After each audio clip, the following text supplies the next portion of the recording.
আপনি আমি যখন গুনাহ করি, রাতের অন্ধকারে যখন যুবক তুমি গুনাহের মধ্যে জড়িয়ে যাও, রাতের আধারে যখন তুমি গুনাহের জগতের মধ্যে চলে যাও রে যুবক, দরওয়াজাগুলোকে হয়তো তুমি বন্ধ করতে পেরেছো, জানালাগুলো হয়তো তুমি বন্ধ করতে পেরেছো,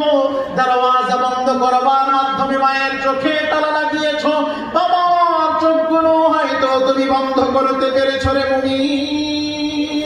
কিন্তু দরওয়াজা জানালা বন্ধ করার পরেও আপনার আমার সর্বকাল সম্পর্কে যিনি জানেন ও দেখেন, জবান খুলে বলেন না তিনি কে? আর রাসূল সেই মালিকের নামটা উচ্চারণ করে বলেন না তিনি কে? বলে বান্দা, দুনিয়ার এই দুনিয়ার জমিনের মানুষ হয়তো তোমার গুনাহ সম্পর্কে জানে না, দুনিয়ার জমিনের মানুষ হয়তো বান্দা তোমার গুনাহ দেখে না, কিন্তু কুল কায়নাতের মালিক আল্লাহর কুদরতি নজর ফাঁকি দেওয়া সম্ভব নয় রে মুমিন।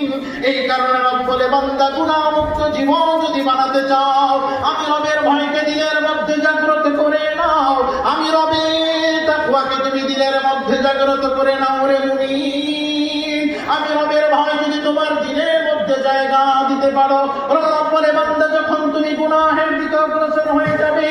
হারামের দিকে যখন অগ্রসর হয়ে যাবে, গুনাহ করবার জন্য যখন তুমি নিজেকে প্রস্তুত করে নেবে রে মুমিন, ওই দিলের মধ্যে লুকানো সত্য আল্লাহর ভয় তোমার বিবেককে নাড়া দিয়ে বলবে, বান্দা দুনিয়ার জমিনের কোনো মানুষ তোমার গুনাহ সম্পর্কে জানে না, দুনিয়ার জমিনের কোনো মানুষ তোমার গুনাহ দেখে না,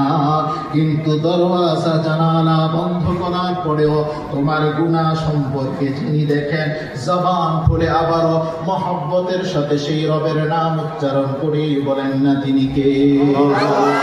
আল্লাহু আলিমুম বিযাতিস সুদূর। শুধু দেখেই না রে বান্দা, আপনার আমার মনের কল্পনা সম্পর্কে দুনিয়ার কেউ জানে না,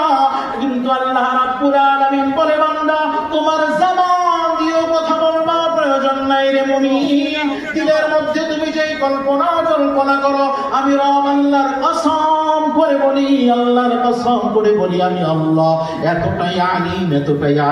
তোমার মনের দিলের কল্পনাগুলো যিনি জানেন, আবারও বলেন তিনি কে?